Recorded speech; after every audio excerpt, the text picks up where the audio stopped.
আসসালামু আলাইকুম। আশা করি সকলেই ভালো আছেন। আজকে আপনাদের দেখাবো করল্লার বিচি থেকে কিভাবে চারা উৎপাদন করতে হয় এবং করল্লার বিচিগুলো কিভাবে জার্মিনেশন করবেন এবং কোন কোম্পানির বিচি ব্যবহার করলে ভালো ফলন পাওয়া যায় এবং আমি যে বীজটি নিয়েছি এই বীজ আমার থেকে কত টাকা নিল এবং করল্লার বিচিগুলো কিভাবে টিয়ে ব্যবহার করলে তাড়াতাড়ি দ্রুত চারাগুলো বড় হয়, এই সকল সম্পর্কে আজকে আপনাদের ধারণা দেওয়ার চেষ্টা করব ইনশাল্লাহ। আমি যে জাতের বীজ ব্যবহার করছি এটির নাম হচ্ছে দুর্বার F1 হাইব্রিড। এই বীজটি আমার থেকে 550 টাকা রাখছে, যদিও প্যাকেটের গায়ে 900 টাকা লেখা থাকলেও আমার থেকে 550 টাকা রাখছে। প্রথমে বীজগুলো ভালো করে গুনে নিচ্ছি। গুনে নেওয়ার কারণ হচ্ছে আমার 5 কাঠা জমি মানে 8 শতক জমিতে 160 থেকে 70টা চারা লাগবে, তো গুনে নিচ্ছি এজন্যই। আর প্রত্যেকটা প্যাকেটে দেখলাম 105 থেকে 6টা করে বীজ থাকে। আমার 8 শতক জমিতে 2 প্যাকেটে বিচি লাগছে। কিছু বীজ অবশ্য নষ্ট হয়ে যায়। বিচিগুলো গোনা শেষে আমি রোদে দিয়ে 15 থেকে 20 মিনিট ভালো করে শুকিয়ে নিচ্ছি। আর বিচিগুলো শুকানোর পরে একটা ছোট পাত্রের ভিতরে পানি দিয়ে ওই বিচিগুলোকেই প্রায় 24 ঘন্টা ভিজিয়ে রাখতে হবে। এরপরে ওই বিচিগুলো এর নিচে 2-3টা টিস্যু পেপার দিয়ে তারপরে ওই বিচিগুলোকে সুন্দর করে বিছাই দিতে হবে। বিছানোর পরে তার উপরে 2-3টা আবার টিস্যু পেপার দিতে হবে, দিয়ে সুন্দর করে মোড়াতে হবে যেন কোনো রকমভাবে বাতাস প্রবেশ না করতে পারে। আর মোড়ানোর পরে আপনারা আবার একটা ভেজা কাপড় বা রুমাল দিয়ে সুন্দর করে আবার মোড়াতে হবে। এরপরে পলিথিন দিয়ে ভালো করে বাঁধতে হবে যেন এর ভিতর কোনোভাবেই বাতাস প্রবেশ না করতে পারে। আর এই পলিথিন দিয়ে ভালো করে বাঁধার পরে এই পলিথিনে বাঁধার পরে আরেকটা টিফিন বাটির মধ্যে সুন্দর করে রেখে দিতে হবে। টিফিন বাটির মধ্যে রাখার পরে ঢাকনা দিয়ে ভালো করে ঢেকে দিতে হবে যেন বাতাসটা কোনোভাবেই প্রবেশ না করতে পারে।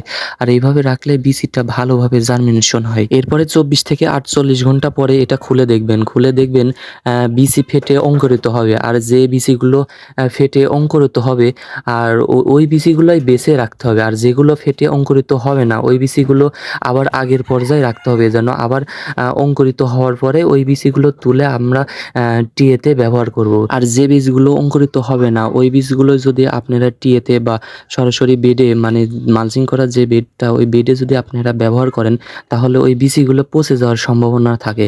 এই জন্যই আমরা যেগুলো অঙ্কুরিত হয়েছে ওই বীজগুলোই উঠাই রাখছি, আর যেগুলো অঙ্কুরিত হয় নাই ওগুলো আবার বেঁধে আগের পর্যায়ে রেখে দেব। আর অঙ্কুরিত বীজগুলো আপনারা সরাসরি মাটিতেও ব্যবহার করতে পারবেন, তবে আমরা বর্ষা মৌসুমে এগুলো আসলে চাষ করব, এই জন্য আমরা সরাসরি মাটিতে ব্যবহার না করে এটা বাজারে যে টিগুলো পাওয়া যায় ওই টিগুলোই কিনে আনছি। আর টিগুলোতে যে কোকোপিট দেব আমরা কোকোপিটের সাথে ছত্রাকনাশক ওষুধ ভালো করে মিশাই নিচ্ছি যেন কোকোপিটের ভিতরে কোনো ধরনের জীবাণু যেন না থাকে।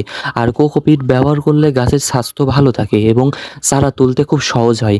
আর মাটি যদি আপনারা এই টিয়েতেই মাটি ব্যবহার করেন সেক্ষেত্রে যখন চারাটা তুলতে যাবেন তখন চারা ছিঁড়ে যাওয়ার সম্ভাবনা থাকে। এই জন্য আমরা কোকোপিট ব্যবহার করছি। আর কোকোপিট সুন্দর করে টিয়ে ছিটাই দিতে হবে। ছিটাই দেওয়ার পরে একবারে সমান করে নিতে হবে।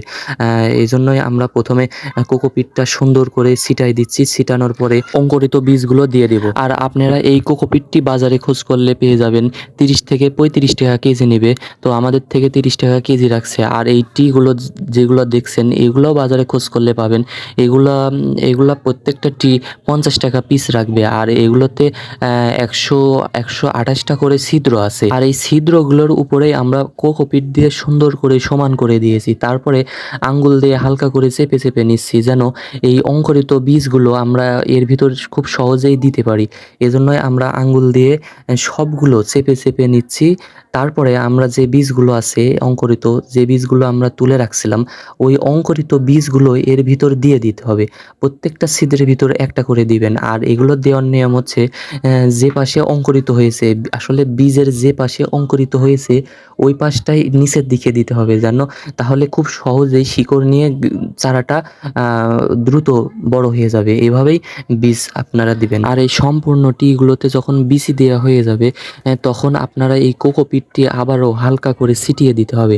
এই কোকোপিটটি আবারও এই বিচিগুলোকে সম্পূর্ণ ভরাট করে দিতে হবে। দেওয়ার পরে এগুলোকে হাত দিয়ে হালকা করে চেপে চেপে সমান করে দিতে হবে যেন কোনো রকম ফাঁকা না থাকে। আমাদের ভিডিওটি যারা শেষ পর্যন্ত দেখছেন তাদেরকে অসংখ্য ধন্যবাদ। ভিডিওটি ভালো লেগে থাকলে একটি লাইক, কমেন্ট এবং শেয়ার করে দিবেন। ধন্যবাদ। আসসালামু আলাইকুম।